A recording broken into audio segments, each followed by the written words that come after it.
एक लड़की जिसे उसके अपने ही माता पिता ने 10 साल तक एक अंधेरी काल कोठरी में बंद रखा।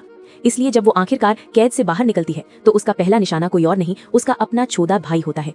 क्योंकि उसके मन में बस एक ही बात भरी हुई थी, माता पिता का प्यार उस भाई ने उससे छीन लिया था। डरा सहमा जॉर्ज अपनी बहन से बस यही कहता है, प्लीज मुझे मत मारो। लेकिन ये शब्द उस राक्षसी बहन को जरा भी नहीं रोकते। उसका चेहरा भयावह होता जा रहा था। वो अपने बेटे को ढूंढ रही होती है। माँ हाथ में लोहे की रॉड लिए धीरे धीरे काल कोठरी की तरफ बढ़ती है, बार बार बेटे का नाम पुकारती हुई। आवाज सुनते ही लड़की गहरे कुएं से बाहर निकलती है और सीधे माँ को पकड़ लेती है।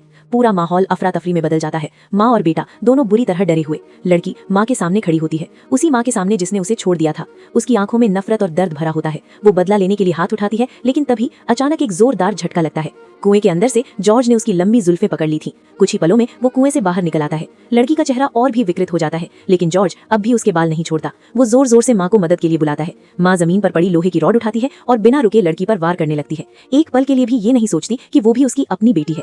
मार से कमजोर पड़कर लड़की फिर से कुएं में गिर जाती है। जॉर्ज तुरंत लोहे की जंजीर खोल देता है। जैसे ही लड़की दोबारा ऊपर चढ़ने लगती है, कुएं का भारी लोहे का दरवाजा जोर से बंद कर दिया जाता है और उस पर ताला भी जड़ दिया जाता है। अब माँ और बेटा सीढ़ियों की तरफ भागते हैं। पीछे रह जाती है लड़की, जो गुस्से और बेबसी में अपने हाथ पटकती रहती है। लेकिन कहानी यही खत्म नहीं होती। कुएं के अंदर से लड़की लगातार जॉर्ज को बहकाने लगती है। जॉर्ज उसकी बातों में नहीं आता, लेकिन कुछ रातों बाद जब वो सो रहा होता है, फिर वही आवाज सुनाई देती है, बहन की आवाज। डर के मारे वो उठकर दरवाजा बंद कर लेता है, लेकिन आवाज रुकती नहीं। जब वो चादर हटाता है तो देखता है उसके बिस्तर में लंबे लंबे बाल फैले हुए हैं और अगले ही पल बहन उसके ठीक पीछे खड़ी होती है। अब जॉर्ज की किस्मत शायद पहले से ही तय हो चुकी है।